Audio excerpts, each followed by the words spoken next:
جب ملک کے حالات یہ ہوں اور ہمارے ملک کے بڑے بیٹھ کر ملک کے فائنانس کے معاملات کو ڈسکس کرنے بیٹھے ہوں اور وہ سر پکڑ کے بیٹھے ہوں کہ کس طریقے سے پاکستان کے جو معاشی حالات ہیں وہ بہتر ہو سکتے ہیں، اور ایسے میں نہلے پہ دہلا کہ آپ اندازہ لگائیں ہمارے ملک کی بدقسمتی کہ جہاں پر حج کوٹہ پہلی بار ایسا ہوا ہے کہ ہم نے حج کوٹہ واپس کر دیا، کیونکہ لوگوں کے پاس اتنے پیسے نہیں ہیں کہ وہ حج پر جا سکیں، اور لوگوں کے اوپر حج اب فرض ہی نہیں ہوتا جو اکثریتی آبادی ہے، اور یہی وجہ ہے کہ حج کوٹہ بھی پورا نہیں ہوا۔ پہلے حج قرآن اندازی کے ذریعے ہوتی تھی، اس دفعہ حج کوٹہ ہی نہیں پورا ہوا، اور یہی وجہ ہے کہ لوگوں میں ایک چونکہ لوگ تکلیف میں ہیں مہنگائی کی وجہ سے، اور آپ اشرافیہ کے حالات دیکھیں کہ کس طریقے سے مفت حج اور یہ جتنے بھی وزراء وغیرہ ہیں ان پر تو ویسے پابندی ہونی چاہیے کہ آپ نے حج کرنی ہے تو زندگی ساری پڑی ہے، کون سا آپ نے جو 2 3 سال 4 سال حکومت میں رہنا ہے تو وہی 4 سالوں میں ہی حج ہو سکتی ہے، تو ان سب پہ پابندی ہونی چاہیے اور کسی بھی صورت ان کو الاؤ نہیں کرنا چاہیے۔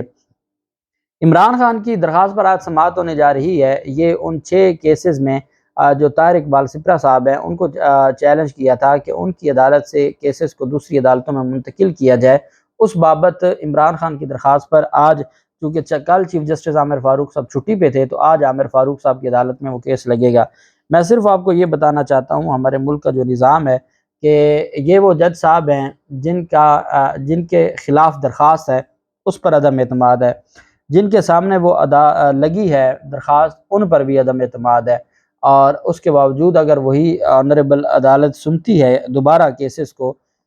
اور جو عدم اعتماد کی درخواست ہے اس کو غیر معینہ مدت کے لیے اسلام آباد ہائی کورٹ نے ایڈجرن کر دیا ہے، اور باقی جو کیسز ہیں وہ اگر ساتھ ساتھ انہوں نے ہی سننے ہیں اور انہوں نے آگے لے کے چلنے ہیں تو پھر اس ملک میں آپ کو اس کا مطلب یہ ہے کہ انصاف بھی مرضی کا ملے گا، اور جو انصاف ہے وہ جس طریقے سے دیا جا رہا ہے وہ سب کے سامنے ہے۔ پہلے اب میں آپ کے سامنے جو ایف آئی اے کا منی لانڈرنگ کا کیس تھا اس میں جو بریت کا فیصلہ ہے وہ آپ کے سامنے رکھوں گا، اور پھر اس کے بعد ہم آ جائیں گے اس کے جو میرٹس ہیں اس کے اوپر۔ اسپیشل کورٹ سینٹرل نے 16 ارب روپے کی منی لانڈرنگ مقدمے میں سلمان شہباز سمیت دیگر کی بریت کی درخواستیں منظور کرنے کا حکم جاری کر دے دیا۔ سلمان شہباز عدالت کے روبرو پیش ہوئے، ایف آئی اے نے عدالت کی جانب سے پوچھے گئے 27 سوالات کے جواب دیے۔ جج صاحب نے استفسار کیا کہ منی لانڈرنگ کی انکوائری کس نے کی تھی۔ ایف آئی اے وکیل نے عدالت کو بتایا کہ جے آئی ٹی نے انکوائری کی تھی جس کی سربراہی ڈاکٹر رضوان کر رہے تھے۔ فاضل عدالت نے سوال کیا کہ ایف آئی اے نے پوری تفتیش میں کسی ایک گواہ کا بیان لکھا ہے۔ جج کے سوال پر ایف آئی اے کے تفتیشی افسر خاموش رہے۔ عدالت نے مزید استفسار کیا کہ جو لوگ انکوائری اور انویسٹیگیشن میں اپنا موقف تبدیل کرتے رہے ہیں ان کے خلاف کیا کارروائی کی، کہ جب انویسٹیگیشن میں تھا تو تب وہ کہتے تھے، ایف آئی اے کہتی تھی کیس بہت مضبوط ہے، جیسے ان کی حکومت آئی کیس انکوائری میں گیا اور انہوں نے کہا جی کیس میں کچھ ہے نہیں، یہ بے گناہ ہیں، تو عدالت نے کہا اور عدالت نے یہ بات اپنے فیصلے میں تسلیم کی ہے کہ ایف آئی اے انویسٹیگیشن اور انکوائری میں اپنا موقف تبدیل کرتی رہی ہے۔ تو عدالت نے پوچھا ان کے خلاف کیا کارروائی ہوئی۔ تفتیشی افسر علی مردان نے عدالت کو بتایا کہ ہم نے کوئی کارروائی نہیں کی۔ فاضل جج صاحب نے سوال کیا کہ ایف آئی اے کے 7 والیوم میں کوئی ثبوت ہے۔ جج بخت فخر بہزاد نے کہا کہ میں ایف آئی اے والوں کو ابھی جیل بھیج دوں گا، یہ بات یاد رکھیے گا، مجھے جواب چاہیے کہ چلان کے ساتھ جرم کا کیا ثبوت تھا، اگر ثبوت تھا تو وہ کدھر گیا۔ جج اسپیشل کورٹ سینٹرل نے پوچھا کہ سابق ڈی جی ایف آئی اے کدھر ہے جس نے یہ سب کیا ہے۔ وکیل ایف آئی اے نے عدالت کو کہا کہ ہم نے لیٹر لکھا تھا، وہ نہیں ہے، ثناء اللہ عباسی سابق ڈی جی ایف آئی اے تھے۔ ایف آئی اے کے وکیل نے بتایا کہ سلمان شہباز کے خلاف منی لانڈرنگ کے کوئی ڈائریکٹ شواہد موجود نہیں ہیں۔ اب یہ وہ کیس ہے جس میں بے نامی پیسے آئے، اور پیسے کس کے اکاؤنٹ میں آتے تھے وہ اور یہ اکاؤنٹ کیسے بنتے تھے، کون اس میں انوالو تھا، اور اگر ایف آئی اے سے یہی سوال پوچھ لیا جائے کہ جن آپ بینکرز کی 25 بینکرز کے آپ نے 164 کے بیان کروانے کے لیے مجسٹریٹ کے پاس گئے تھے، 6 کے بیان ہو چکے تھے اور اگلے دن میاں منشا کے بینک والوں نے انکار کر دیا تھا، ان پر دباؤ تھا اور وہ 164 کا بیان دینے نہیں آئے تھے، اور پھر اس کے بعد کیا آپ نے یہ صفحہ مثل پہ لکھا، کیا آپ نے کسی بینکر کے خلاف کارروائی کی، اور آپ نے بتایا کہ کس طریقے سے یہ سارے جعلی اکاؤنٹس کھلتے تھے، اور یہ سارے میاں منشا کے ایم سی بی بینک کے اکاؤنٹس تھے، اور باقاعدہ یہ بھی خبر تھی کہ ایف آئی اے میاں منشا کو بھی شامل تفتیش کرے گا۔ باقاعدہ طور پر ایف آئی اے نے میاں منشا کو خط لکھا تھا کہ آپ انفلوئنس نہ کریں اپنے ملازمین پر۔ کچھ نہ ہوا۔ پھر جو مقصود چپڑاسی اور ان سارے لوگوں کے اکاؤنٹس میں پیسے آئے، وہ پیسے کیش میں سلمان شہباز وغیرہ نکلواتے تھے، اور وہ پیسے کیوں نکلواتے تھے، وہ کس لیے آتے تھے؟ مقصود چپڑاسی کے اور باقیوں کے اکاؤنٹس تو ان کے نہیں تھے، لیکن پیسے ان کے تھے، پیسے وہ لے لیتے تھے، اور آپ کے وہ پیسے نہیں تھے، آپ نے لے لیے، اس پر کوئی سوال پوچھنے کو تیار نہیں تھا۔ عدالت نے کہا کہ کوئی انڈائریکٹ ہے تو وہی بتا دیں۔ تفتیشی افسر نے بتایا کہ شوگر انکوائری کمیشن کی رپورٹ کی روشنی میں کارروائی شروع ہوئی تھی۔ تفتیش میں ایف آئی اے نے سلمان شہباز کے اکاؤنٹ کی تفصیلات لی تھی، لیکن ان کا اکاؤنٹ استعمال نہیں ہوا۔ اب یہ جو ساری ڈاکومنٹس تھے، یہ سارے اسٹیٹ بینک کے ڈاکومنٹس تھے، یہ سارے بینک ڈیٹیلز تھیں کہ کس کے اکاؤنٹ میں کیا ٹی ٹیز آئے، کس کے اکاؤنٹ میں ٹرانزیکشنز ہوئی، کون سی مشکوک ٹرانزیکشنز تھیں، یہ ساری۔ اب ایک بندہ 25,000 روپے تنخواہ والا ہے اور اس کے اکاؤنٹ میں 1 کروڑ روپے آ گیا، تو یہ اس بینک کی ذمہ داری ہوتی ہے پوچھ گچھ کرے۔ تو اگلوں نے بتا دیا جی کہ یہ تو پیسے ہمارے نہیں تھے، یہ تو ان کے تھے، اور وہ ان پیسوں کی ملکیت کو بھی تسلیم کرتے ہیں جن پر الزام لگایا جا رہا ہے۔ لیکن اس کے باوجود چونکہ پوری کی پوری ایف آئی اے کھڑی ہو گئی ان کو بچانے کے لیے، عدالت نے کہا تو پھر آپ نے ان کے خلاف کیس کیوں نہیں بنایا جبکہ ان کا اکاؤنٹ ہی استعمال نہیں ہوا؟ تفتیشی افسر کا موقف تھا کہ سلمان شہباز کے اکاؤنٹس میں پیسے جمع ہوتے تھے اور کیش میں نکلتے تھے۔ عدالت نے استفسار کیا پیسے جمع ہونا اور نکلنا یہ کون سا جرم ہے؟ اب یہ اگر کہ کیا کسی اور کو بھی اس بات کی اجازت ہے کہ کسی کے اکاؤنٹ میں بلیک منی آئے اور وہ نکلے اور وہ جواب دے بھی نہ ہو؟ اور جج صاحب کہہ رہے ہیں کہ یہ کون سا جرم ہے پیسے آئیں اور نکلیں؟ عدالت نے کہا تو پھر تو آپ کے خلاف کیس کیوں نہ بنایا؟ جب جج بخت فخر بہزاد نے ریمارکس دی کہ میں نے اس لیے ایف آئی اے کو بلایا تھا کہ آ کر بتائیں کتنے سال یہ کیا ڈرامہ چلتا رہا، اور اس میں شہزاد اکبر کے حوالے سے بھی کہا کہ انہوں نے اتنی پریس کانفرنس کی، ان کے بعد جو ثبوت تھے وہ کیا تھے، باقی چیزیں بھی عدالت نے لکھی۔ تو فیصلے میں کہا گیا کہ ڈی جی ایف آئی اے نے جان بوجھ کر عدالتی سوالات کے جوابات پر دوری اختیارات کی۔ اب ڈی جی ایف آئی اے سے سوال پوچھے گئے تھے، جے آئی ٹی ٹیم کو بلایا گیا تھا، اب ایف آئی اے نے پیش کرنا تھا، ایف آئی اے نے کسی کو پیش نہیں کیا، اور ہو سکتا ہے کہ اسناء اللہ عباسی تک تو لیٹر ہی نہ پہنچا ہو۔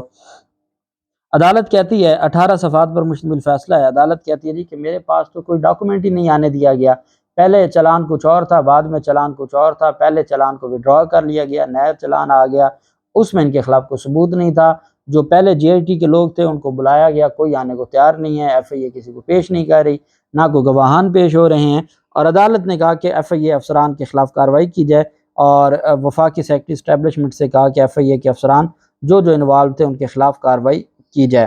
اب شریف خاندان کے لوگ کرپشن کے جتنے بھی مقدمات سے بری ہو رہے ہیں، ان میں کسی کیس میں ٹرائل نہیں ہوا، بلکہ دوران ٹرائل ہی بریت کی درخواستیں آتی ہیں، اور پروسیکیوشن خود مکمل سہولت کاری کرتی ہے، جس پر عدالت کے پاس بریت کے علاوہ کوئی آپشن نہیں ہوتا۔ اداروں نے بریت کو کہیں چیلنج تک بھی نہیں کیا۔ مریم نواز کی بریت ہے، آج تک چیلنج نہیں ہوئی، وہ جب چیلنج 6 سال بعد ہوگی تو پھر قاضی فیض عیسیٰ صاحب کہیں گے وہ تو ٹائم بارڈ ہو گئی، لیکن اس پہ نہیں پکڑیں گے کہ بھئی ٹائم بارڈ کرنے والوں نے کیس کا جو بڑا غر کیا ہے اس پر کون۔ اب آپ کو یاد ہوگا ڈاکٹر رضوان کا جو ڈیتھ ہے وہ بھی سب کے سامنے ہے۔ 2019 میں شہید عرشے شریف نے سب سے پہلے پروگرام کیا تھا اور ان کی منی لانڈرنگ کے پول کھولے تھے۔ جب یہ سارا معاملہ ہوا تو چیف جسٹس آف پاکستان نے اس کو نوٹس بھی لیا تھا۔ اسپیشل پروسیکیوٹر تھے سکندر ذوالقرنین، انہوں نے عدالت میں درخواست دی تھی کہ میں اس کیس کو دیکھ رہا تھا، اور وہ کہتے ہیں بڑا مضبوط کیس تھا ان کے خلاف، وہ کہتے ہیں میں کیس دیکھ رہا تھا، مجھے بتایا گیا کہ ایک وزیر اعظم بن گیا، ایک وزیر اعلیٰ بن گیا، تو آپ نے کیس میں پیش نہیں ہونا، جس کی وجہ سے وہ کہتے ہیں یہ اپنی نوعیت کا پاکستان کی تاریخ کا بڑا ایک سسٹمیٹک کیس تھا، اور اس میں ساری جو ایویڈنس تھی وہ ڈاکومنٹڈ تھی، اور وہ ساری مصدقہ جو